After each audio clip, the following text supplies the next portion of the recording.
আপনাকে সবসময় হাসতে হবে, কারণ না হাসলেই জেলখানায় যেতে হবে। হ্যাঁ, এটাই নিয়ম এই দেশে। কখনো কি মাথায় এসেছে ঘোড়া দাঁড়িয়ে ঘুমানোর সময় পড়ে যায় না কেন? মানুষ তো ঠিকই পড়ে যাবে। বা উড়োজাহাজের রং সবসময় সাদাই কেন হয়? এগুলো তো বাদই দিলাম, বলুন তো আইফোনের এত বেশি দাম কেন? আপনি কি জানেন যে এই আইফোন আপনি 1 থেকে 1.5 লাখ টাকায় কিনছেন, সেই আইফোন বানাতে পরজোর 25 থেকে 30,000 টাকা খরচ যায়। তাহলে এর বাজার মূল্য এত বেশি কেন? আমাদের মাথায় অনেক সময় অনেক কিছুই ঘুরপাক খায়, কিন্তু সেই সব কিছুর উত্তর আমরা খুঁজে পাই না। কিন্তু আজকের ভিডিওতে আপনাদের এমনই কিছু মজাদার তথ্য এবং প্রশ্নের উত্তর দেব।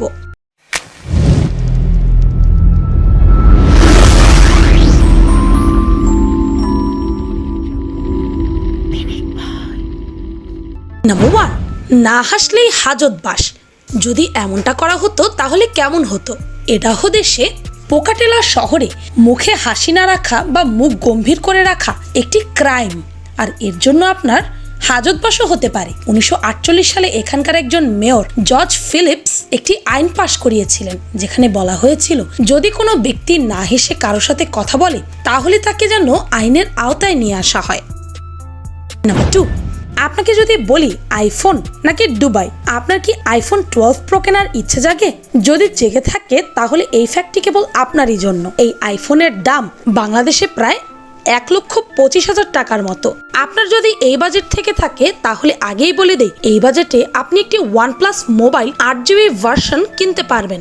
শুধু তাই নয়, তারপর যে টাকা বাঁচবে তা দিয়ে দুবাইতে বিলাসবহুল হোটেলে 2 দিন ছুটিও কাটাতে পারবেন। এছাড়াও লাক্সারিয়াস হোটেলের খাবার তো সাথে আছে। এত কিছুর পরেও আপনার 9 থেকে 10,000 টাকা বেঁচে যাবে। এখন ভেবে বলুন তো, আইফোন কিনবেন নাকি দুবাইতে রাজার হালে ছুটি কাটাবেন? তাছাড়া যেই আইফোন নিয়ে মানুষ এত বেশি শো অফ করে, সেই 1.5 লক্ষ টাকার আইফোন বানাতে কোম্পানির খরচ পড়ে মাত্র 25 থেকে 30,000 টাকার মতো। তো বুঝতেই পারছেন ব্র্যান্ড এবং শো অফের নামে আমাদেরকে কি পরিমাণ ঠকানো হচ্ছে। নাম্বার 3, খেলাধুলা পছন্দ করা খারাপ কিছু না, কিন্তু এটির প্রতি অতিরিক্ত আসক্ত হওয়া আপনার জীবনকে ঝুঁকির মুখে ফেলে দেবে, তা অবশ্যই খারাপের দিকে।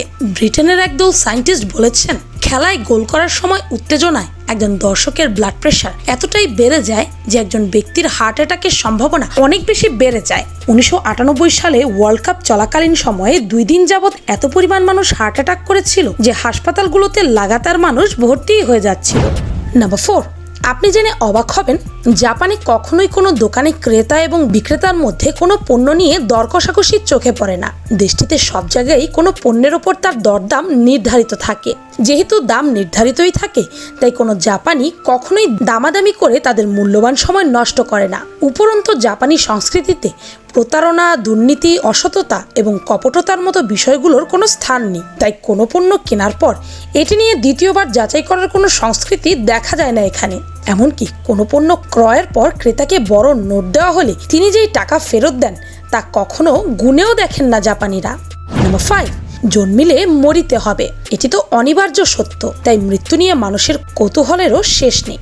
অনেকে অনেকভাবে মৃত্যুর ব্যাখ্যা দিয়েছেন। প্রতি সেকেন্ডে যতজন শিশু জন্মায় তার দ্বিগুণেরও বেশি মানুষ মারা যায়। এমনকি পৃথিবীতে হৃদরোগেই বেশিরভাগ মানুষ মারা যায়। আপনি জেনে অবাক হবেন যে কম বয়সী পুরুষদের অধিকাংশই মারা যায় দুর্ঘটনায়। অল্প বয়সী নারীদের অধিকাংশই মারা যান সন্তান প্রসব করতে গিয়ে। এমনকি প্রতি বছর প্রতি 1000 জনের মধ্যে 8 জন মারা যায় এইসব কারণে। নাম্বার 6, একই আকাশে কখনো 5টি সূর্য দেখেছেন? চীনের আকাশে সূর্যোদয় দেখতে গিয়ে এমনই আজব ঘটনায় রীতিমতো হতবাক মানুষ। ছিল একটি সূর্য, হয়ে গেল 5টি। ঘটনাটি চীনের অভ্যন্তরীণ প্রদেশ মঙ্গোলিয়ায়। সেখানে একসঙ্গে 5টি সূর্যের প্রতিফলন জ্বলজ্বল করতে দেখা গেছে। কেউ কেউ এটাকে ভৌতিক দৃশ্য ভাবছেন। কি আশ্চর্য দেখার মতো এই ঘটনা! চীনের অভ্যন্তরীণ প্রদেশ মঙ্গোলিয়ায় একসঙ্গে 5টি সূর্য আকাশে জ্বলজ্বল করতে দেখা গেছে। বিষয়টিকে আপাতভাবে ভৌতিক বলে দাবি করা হলেও এরও একটা বৈজ্ঞানিক ব্যাখ্যা রয়েছে। সূর্যে এই বিরল দৃশ্য শীতকালের হিমেল প্রবাহ ছাড়া দেখা যায় না বলা হয়। বায়ুমণ্ডলে জমে থাকা শিশির কণাগুলো বরফে জমাট বেঁধে থাকায় সেগুলোতে সূর্যের আলো প্রতিফলিত হয়, আর সেই প্রতিফলনের ফলে আকাশে একাধিক সূর্যের ছবি ভেসে ওঠে। এই প্রাকৃতিক ঘটনা সূর্য সারমেয় বা ভৌতিক সূর্য নামে পরিচিত। নাম্বার 7, আচ্ছা রাতারাতি নীল হ্রদের পানি কি গোলাপি হয়ে যেতে পারে? মুম্বাই থেকে প্রায় 500 কিলোমিটার দূরে বুলধনায় উল্কাপাতের ফলে সৃষ্টি হওয়া মহারাষ্ট্রের লোনার লেকে ঘটেছে এই অদ্ভুত ঘটনা। পর্যটকদের প্রিয় এই জায়গায় লেকের জলের রং হঠাৎ করেই রাতারাতি নীল থেকে হয়ে গেছে গোলাপি। পরিবেশবিদরা জানিয়েছেন ঘটনাটি এই প্রথম নয়, এর আগেও একাধিক জায়গায় ঘটেছে এরকম ঘটনা। এমনকি ওই হ্রদের রং এর আগেও পাল্টে গিয়েছিল, তবে এবার গোলাপি রংটি বড্ড বেশি উজ্জ্বল। 1.2 কিলোমিটার ব্যাসের হ্রদটি নোনা জলে পূর্ণ। এর লবণের মাত্রা 10.5 pH। Lonar lake conservation and development কমিটির সদস্যরা এই বিষয়ে জানিয়েছেন যে হ্রদের জলের সঙ্গে শ্যাওলা মিশেই এই রং হয়েছে। এছাড়াও জলের 1 মিটারের মধ্যে কোনো অক্সিজেন নেই, তাই জলের লবণের পরিমাণ বাড়ার ফলেই এই রং পরিবর্তন হয়েছে বলে তাদের ধারণা। কিন্তু পরিবেশবিদদের মতে এটা একেবারেই প্রাকৃতিক ঘটনা, এই ঘটনায় মানুষের কোনো হাত নেই। নাম্বার 8, পানি দিয়ে আগুন নেভানো যায়, সেটা তো আমরা সবাই জানি, কিন্তু পানিতে আগুন লাগানো যায় এটা হয়তো অনেকেরই অজানা। চিলিতে অবস্থিত একটি দ্বীপ রয়েছে যেখানে পানিতে আগুন জ্বলতে দেখা যায়। আপনি যদি সেই পানিতে গিয়ে আগুন লাগান তাহলে তার সাথে সাথেই জ্বলে উঠবে এবং জ্বলতেই থাকবে। আসলে আগুনটা পানিতে ধরে না, বরং সেখানে পানির নিচে গ্যাসের উৎস রয়েছে, সেখান থেকে গ্যাস অনবরত ওপরে উঠতেই থাকে, আর আগুন দিলে সেই গ্যাসে আগুনটি জ্বলতে শুরু করে। নাম্বার 9, বাঙালি হয়ে রুটি ভাজেননি এমন মানুষ খুঁজে পাওয়া মুশকিল। কিন্তু কখনো কি ভেবে দেখেছেন রুটি বানানোর আগে যখন জল দিয়ে আটাকে মাখা হয় তখন গমে উপস্থিত প্রোটিন জলের সাথে যুক্ত হয়ে একটি আঠালো ভাব তৈরি করে, আর এই আঠালো ভাবটিকে বৈজ্ঞানিক ভাষায় গ্লুটেন বলা হয়। গ্লুটেনের বিশেষত্ব হলো এই যে গ্লুটেন তার ভেতর কার্বন ডাই অক্সাইড শোষণ করে নেয়, আর এই কারণেই আটা মাখার পরেও ছড়িয়ে পড়ে না, বরং ফুলে যায়। যখন রুটিকে গরম করা হয় তখন আটার মধ্যে উপস্থিত কার্বন ডাই অক্সাইড ছড়িয়ে পড়ে এবং রুটির উপরিভাগকে ফুলিয়ে দেয়। এভাবেই রুটির দুপাশে যখন গরম করা হয় তখন দুই পাশেই কার্বন ডাই অক্সাইড এবং জলীয় বাষ্প আবদ্ধ হয়ে পড়ে, আর এই রুটি ফোলার জন্য গমের মধ্যে গ্লুটেনের উপস্থিতি বাধ্যতামূলক। যদি গমে গ্লুটেন না থাকে তাহলে রুটি কোনোদিনও ফুলবে না। কিন্তু বাজরাজাত ফসলে গ্লুটেন না থাকায় বাজরা জাতীয় ফসল দিয়ে তৈরি রুটি ফুলে ওঠে না। নাম্বার 10, কেউ দাঁড়িয়ে দাঁড়িয়ে ঘুমালে আমরা বলি তুই কি ঘোড়া নাকি? কেননা ঘোড়ারা দাঁড়িয়ে দাঁড়িয়ে ঘুমায়। কিন্তু কখনো কি মাথায় এসেছে ঘোড়ারা দাঁড়িয়ে ঘুমানোর সময় পড়ে যায় না কেন? মানুষ তো এই অবস্থায় ঠিকই পড়ে যায়। আদিমকালে ঘোড়া বনে জঙ্গলে বসবাস করত।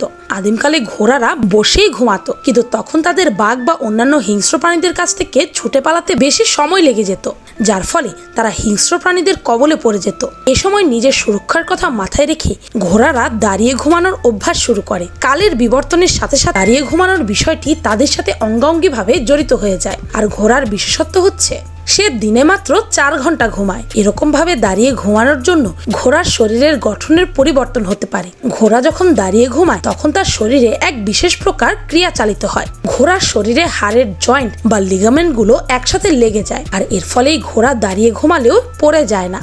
নাম্বার 11, বিভিন্ন দেশে রবিবারকে ছুটির দিন মানা হয়। এর পেছনের আসল রহস্য কি জানেন? অন্য দিনগুলোকে ছুটির দিন মানা কেন হয় না? আসলে 1890 সালে 10 জুন রবিবারকে ছুটির দিন হিসেবে ঘোষণা করা হয়েছিল। ইংরেজদের রাজত্বকালে মিলের কর্মচারীদের সপ্তাহে 7 দিনই কাজ করতে হতো। মজুরদের নেতা নারায়ণ মেঘাজি লোখান্ড মজুরদের সপ্তাহে 1 দিনের ছুটি দাবি করলে ইংরেজ আইনসভা এটি মানতে অস্বীকার করে দেয়। 7 বছর আন্দোলন চলার পর অবশেষে ইংরেজ আইনসভা সপ্তাহে 1 দিনের ছুটি পাশ করে এবং তার সাথে সাথে প্রতিদিন দুপুরে খাওয়ার জন্য 8 ঘন্টা সময় বরাদ্দ করে। রবিবার সপ্তাহের প্রথম দিন এবং এই দিনটিই হলো খ্রিস্টান ধর্মাবলম্বীদের গির্জায় গিয়ে প্রার্থনা করার দিন। তাই ইংল্যান্ডের আইন পরিষদ রবিবারকেই ছুটির দিন হিসেবে ঘোষণা করেছে। নাম্বার 12, কখনো কি ভেবে দেখেছেন উড়োজাহাজের রং সাদা হয় কেন? আসলে সাদা রং অন্য রঙগুলোর তুলনায় বেশি পরিমাণে আলোকে প্রতিফলিত করতে সক্ষম, আর সাদা রং হওয়ার ফলে সূর্যের আলো প্রতিফলিত হয়ে যায়, যার ফলে উড়োজাহাজের পৃষ্ঠদেশের বা উপরের তাপমাত্রা বেড়ে যায় না। আবার সাদা রং হওয়ার ফলে জাহাজের কোথাও ফেটে গেলে বা ফুটো হয়ে গেলে সহজেই তা চোখে পড়ে। অন্য রঙগুলোর তুলনায় সাদা রং আমাদের চোখে বেশি উজ্জ্বল লাগে, তাই কোনো বিমান দুর্ঘটনাগ্রস্ত হলে সেই বিমানটি খুঁজে পেতে সুবিধা হয়। আর এই সমস্ত কারণগুলোর জন্যই উড়োজাহাজকে সাদা রঙে রাঙিয়ে দেওয়া হয়। নাম্বার 13, যারা বাড়িতে বিড়াল বা কুকুর পোষেন তারা খেয়াল করলেই দেখবেন বিড়াল বেশিরভাগ সময়ই ঘুমিয়ে থাকে। তার কারণ হলো বিড়ালের গোটা জীবনের 2/3 ঘুমিয়ে কাটে। আর মানুষই একমাত্র প্রাণী যে কিনা নিজের ইচ্ছায় ঘুমের সময় এদিক সেদিক করে নিতে পারে। দুপুর 2টো ও রাত 2টোর সময় মানুষের সব থেকে বেশি ঘুম পায়। অন্য কোনো প্রাণী নিজের ঘুমের রুটিন কখনোই সেট করতে পারে না। অদ্ভুত এই পৃথিবীতে আজব ঘটনার যেমন কোনো শেষ নেই, তেমনি সেই তথ্য জানারও কোনো শেষ নেই। এমন সব তথ্য রয়েছে যা আমাদের আজও অজানা, আর অজানা থেকেই জানার আগ্রহ, আর সেখান থেকেই কৌতূহলী হয়ে জ্ঞান আহরণ করা। আর এই জ্ঞানই আমাদের তথ্য ভান্ডারকে সমৃদ্ধ করে, আর সেই থেকে হয় আজব সব ফ্যাক্ট। আর এই ধরনের ফ্যাক্ট আরো চাইলে কমেন্টে জানাতে পারেন। ভিডিওটি ভালো লাগলে আপনার ফ্রেন্ডস এন্ড ফ্যামিলির সাথে শেয়ার করতে পারেন। আর পিনিক পাই চ্যানেলটিকে সাবস্ক্রাইব করে বেল আইকনে অল নোটিফিকেশনস অন করতে ভুলবেন না যেন। শুধুমাত্র এভাবে পিনিক পাইয়ের প্রতিটি ভিডিওর নোটিফিকেশন আপনার কাছে পৌঁছে যাবে। আমি ফাল্গুনি, আজকের মতো এই পর্যন্তই। দেখা হচ্ছে পরের ভিডিওতে।